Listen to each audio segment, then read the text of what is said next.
Day three of the California trip with Quinn. All right. So it's Friday, May 14th, and it's day three. We're at the hotel, this sandy place in Carpinteria, and we're going to head towards San Francisco. That's going to be our goal for today. And the original plan is to just to go along the coast and see and just drive next to the ocean. And so that was the plan to get going, and that's about where that starts is about an hour north. And the total trip is going to take 6 hours. Okay, it's about 350 miles. So today's just going to be driving, and so there's only so much I can talk about driving. And I mean, I got in my head the pictures of the different places that we've seen, and these pictures in my head will go away, and I will describe a little bit of what I remember, but I guess you got to be there to see it. Okay, and I didn't take a whole lot of pictures of the trip. I took a couple pictures of today because it was cool looking places we passed and how everything opened up. So we got up and we got up about 7:30, and that's just me. I tend to get up around that time, and I decided I wasn't going to do any exercise on this trip. Because, I kind of wanted to get going in the morning. I didn't want to, if I would to go out and run, come back, it'd be like, 90 minutes and then another 20 minutes to shower. So it'd be almost a 2 hour thing. And so, even if I got up at 6 and going, I wouldn't be ready at 8 or even 8:30 or 9. And that's an hour that we waste instead of be driving and getting to where we want to go. And so, I kind of wanted to do that. So typically I would get up at 7. I just did that. The thing that's kind of interesting about where we were, and I guess it's different. The thing that's different is that everything is an hour earlier. So sunrise is an hour earlier, so the sun was up at 5:30 or 6 o'clock, but the sun went down earlier. So around Ohio, Michigan, it's like 8 o'clock, 9 o'clock before it starts getting. I mean, when it gets maybe 9 o'clock is when it's dark, 9:30. But in California, on the West Coast, it's an hour earlier. So it's just kind of, I kind of wake up when the sun wakes up. And so if the sun's up at 6, I'm up at 6. And just because I'm bustling around, Quinn gets up as well. And plus, he went to bed at 9 o'clock, so it's a good night's sleep. So we get up, I think 7 o'clock, right around there, get ready, throw anything in the car. And Quinn says, "Hey, do you want breakfast?" And this is the only time where we really get breakfast. He says, "I get a deal at McDonald's." And I go, "Sure. What do you want?" And and he asked me what I want, and I want the pancakes. And he gets a breakfast sandwich and coffee. It's about, well, we get a little bit lost looking for it from what I remember. As it says it's here. The Google person says it's here. We go that way. We get lost. We end up crossing the expressway. They had to come back and go forward. So it wasn't that easy, but finally get there. And we go to pick up because he ordered it online, and we just waited out for somebody to come give it to us. They came out and gave it to us, and we sat there and we ate it and talked a little bit about plans and stuff. And so we were out of McDonald's right around 8. And so I drove north, and as I was driving, I go, man, the weather's not that great. It's not rainy. It's a little windy, but it's not going to be that fun driving along the coast. It'd be kind of nice if we could drive inland where I know it's warmer, maybe 10 or 15 degrees, and maybe sunny from what I saw. Um, so we went up north of Santa Barbara, I believe it was, and then instead of going along the coast, decided to cross over the hills onto whatever road that is. What road was that? Um,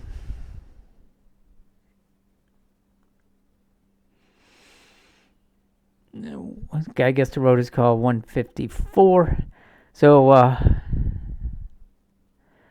we got on the 154, all right, and instead of going up the 101 and eventually onto the one, well, we took the 154, which gets onto the 101, and then into that takes you into San Francisco, right? And it kind of goes inland, and it actually kind of goes through some kind of dry parts of the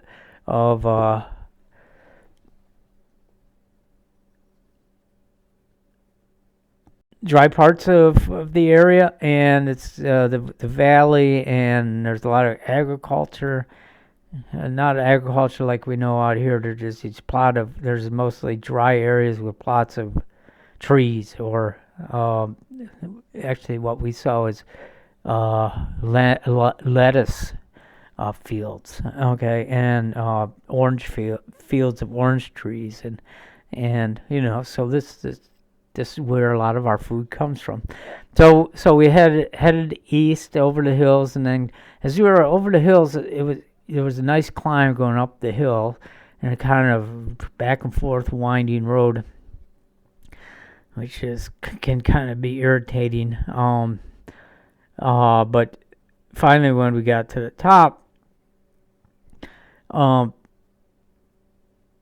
it said that there's a downhill with like a 5% downhill. As soon as you went over the top, it opened up, the skies opened up, and it was sunny, and you had this beautiful vista of overlooking the mountains and the valleys, okay, and so we pulled over. We took some pictures. It was, it's the kind of things where you look out and the hills, and it looks like you can almost reach out and touch them. They look that close. These big hills, not quite mountains, I would say, but very, very big hills. And so as we drove over, we drove down into the valley, and then as we drove along the valley, there were hills on either side of us, and like I said, it was kind of dry, and we just kept on driving. And we stopped, and we got gas in a place called King City. I kind of remember that. And then we drove into San Francisco, and I remember went through Silicon Valley. I remember that because there was some place called PayPal Park. And eventually we get into San Francisco. And as we get into San Francisco, we're just about to enter the city, and we're going over this big bridge. Now, it's not a bridge. It's just a highway bridge. This 5-gallon bucket, empty one, luckily I guess, flies out in front of me, and I hit it, and it gets as I drive, it gets stuck on my car somehow, and I don't know where. And it's on the bridge there's not very much room, shoulder between the edge of the bridge. Okay, there's a wall there, and the highway, and it's kind of dangerous. And I was kind of going, whoa, this could be a really bad thing. If it's under the car and it's maybe cutting up the car or something, gas leak or whatever, this could be horrible. Okay. And then we pull over, and Quinn goes, I'll jump out and look. So I'm going, okay, it's better him because he's on the, well, I don't mean it better him that he gets hit. Right? It's better because he's away from the road, and if I were to open up the road, I'd be exposed to the road and more likely to get hit. So he jumps out of the car, And I look behind and I see what he's doing, and then he comes back and I see him just throw this bucket off to the side, and I go, "Oh, where was it?" He goes, "It was stuck on the back wheel." I go, "Oh, that's good. No problem. Anything wrong?" He goes, "Nope, not I can tell." I go, "Whew, okay." So that was a relief. We didn't need anything bad happening there. All right, so there's always points as you're traveling that things that could just change your whole what's happening, and you really don't. You got to take it as it comes, and you got to be ready for it. And you can't freak out, but you got to be aware of it and you got to decide how you're going to deal with it. Okay, and so we drive into town and we find a hotel, and I decided to spend tonight is that I knew what we decided was we were going to spend a whole day in San Francisco. So we would come in tonight and then park our car and not drive anywhere tomorrow, Saturday. And so I wanted a place that was in the city, because I've been to San Francisco a few times and I know it has a nice city, nice place to walk around with, and I've stayed in the city at least once before. And so I picked the Marriott, and Marriott can be kind of a fancy place. Doesn't have to be, but inside cities they are fairly fancy. But they had a pretty good deal. I think it was $130 for a room. And so I go, what the heck, let's just do that. And we'll do it 2 nights and just kind of live it up. And so the hotel is on a busy street, and it's 4th Street. Okay, it's at 4th Street in Mission, which is a fairly busy part of town. And they have a parking garage. So I pull in, it says valet parking only. And I go, okay, what do I do? And no one comes over and helps me. I just sit there, and I don't know what to do with my car. So I pull it over, and I get it out of the car, and I go, take our stuffs out. I guess we're going to leave our car here, and somebody will come tell us where they're going to take it. I don't know what to do. And so I tell Quinn to take his stuff out of the car, and I get my stuff out of the car. I pull over, and it's kind of awkward because there's not much room, and I barely get into this spot, and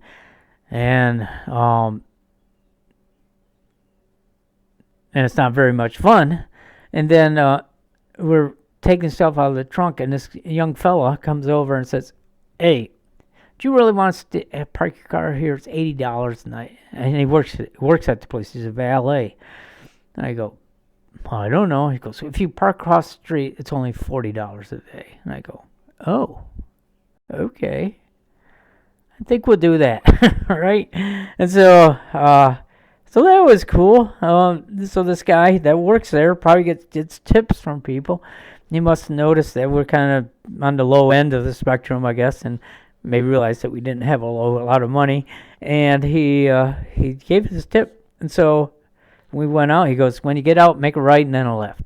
Well, coming out of the parking lot, you can't make a right because it's one way. You only have to go left. And then that all got confused. And he told me the name of the place, but I didn't really pick up on it. Okay, it was mumble jumble, okay, and that's all I could remember him saying. And then we got out of the so I go, it's right over there, Quinn. And he goes, where? And I go, I don't know. Isn't it there? And he goes, no, I don't see one. And so we drove around the parking lot, and then I go, finally see it. And I go, there it is. And then I drove by it. And then there was only one entrance. I go, there has to be another entrance down here. And there wasn't. And then I had to drive around the block again. Now I think we went around the block 3 times. And I finally figured out how to get it. It was called Yerba Bueno parking lot. Okay, so I drove in, and it said $40 a night, just like the guy said.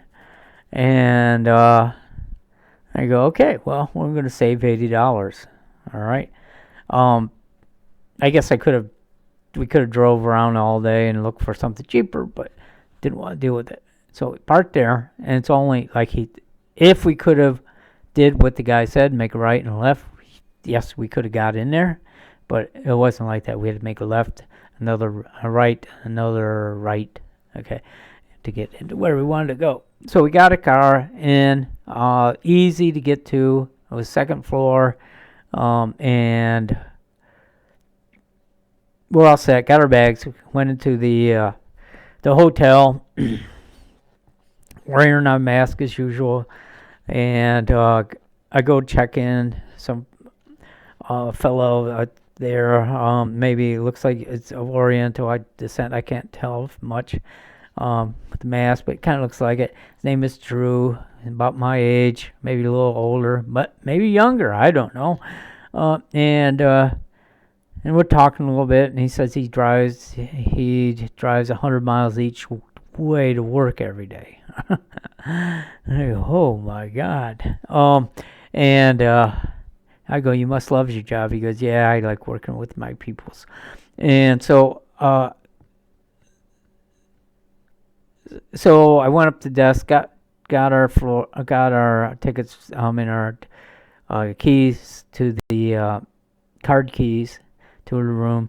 And when I reserved the rooms, I thought it said that it would be on the first floor. Well, it ended up being the fourth floor. And we went up on the fourth floor, and it's around 6 o'clock, and we.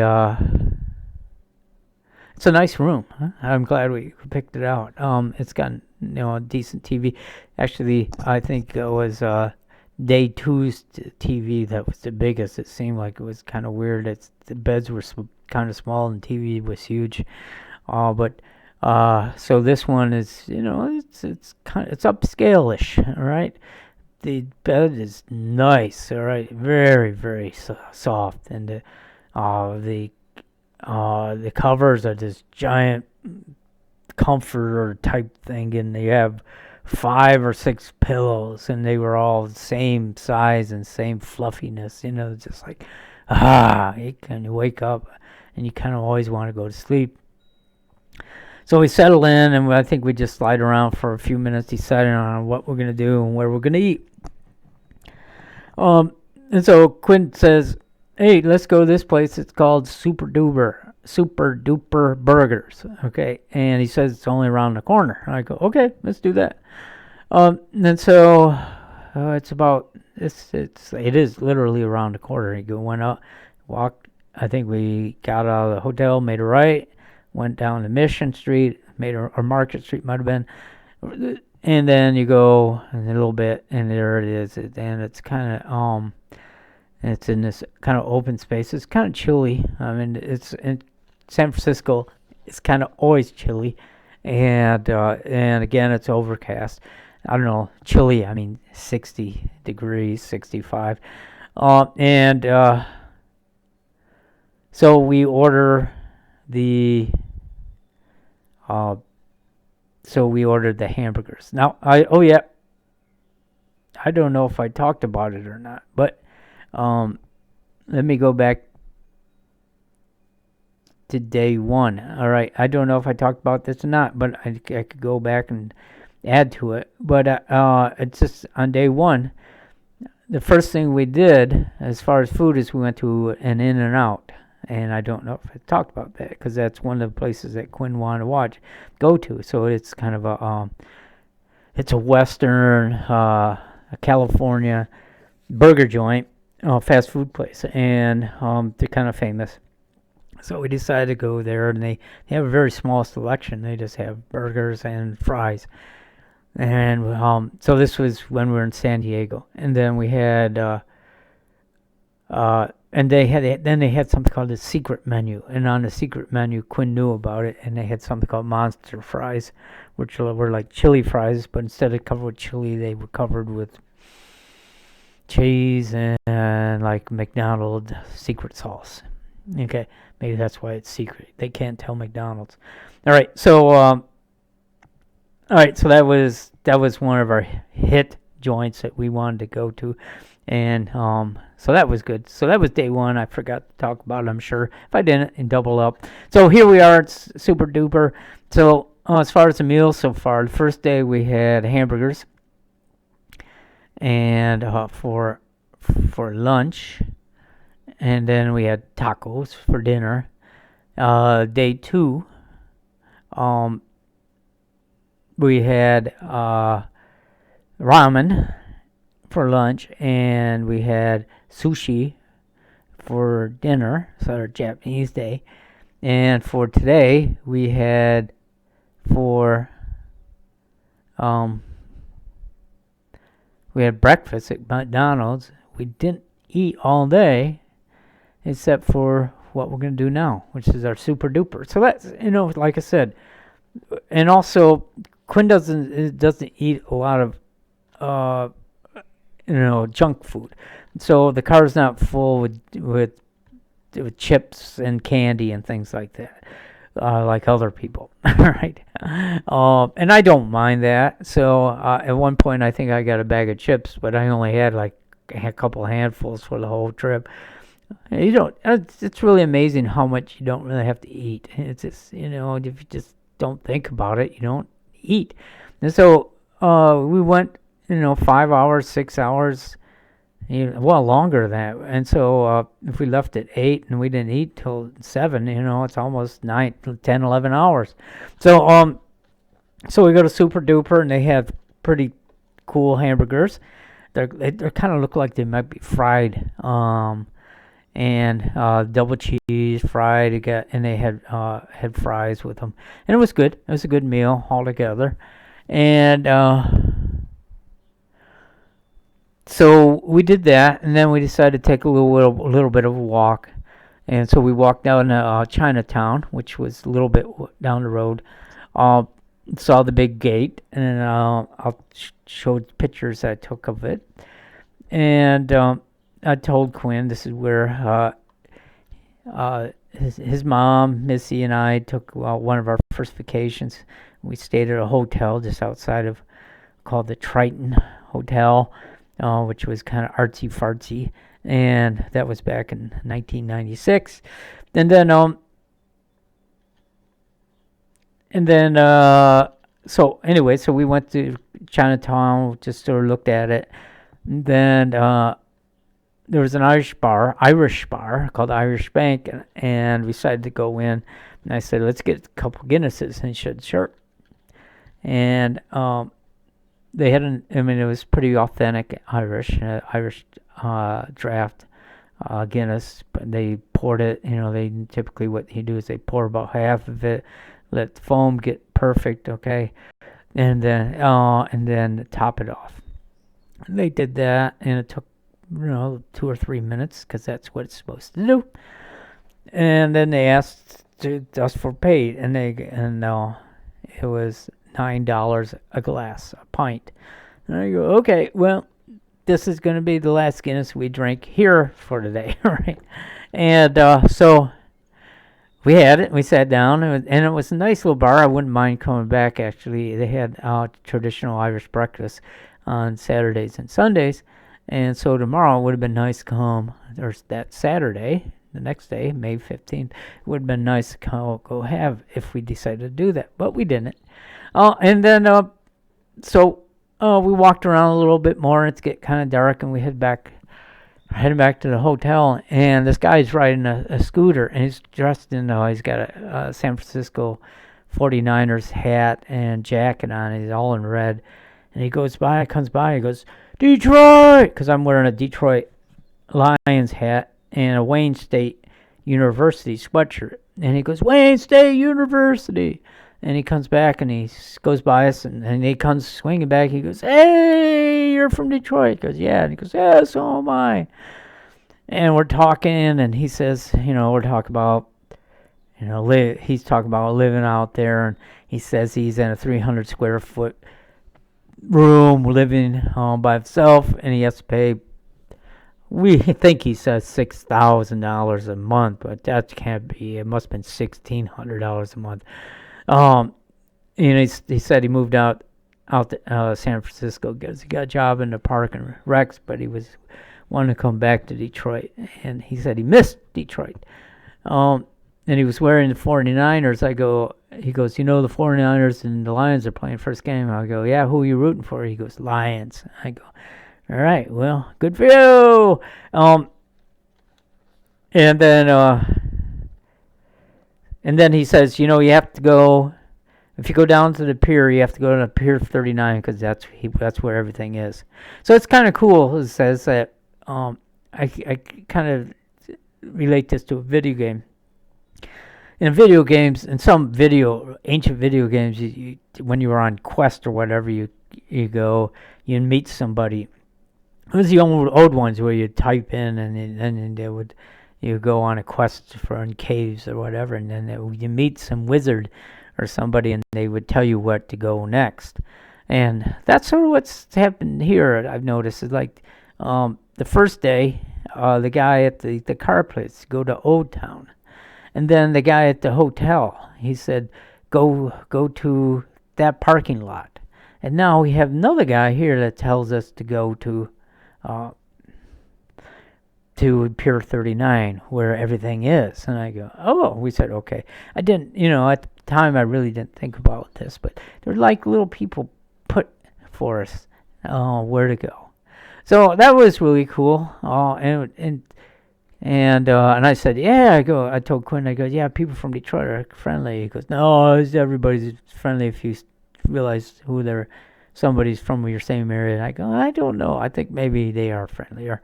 And so we'll see how that maybe applies in a few minutes.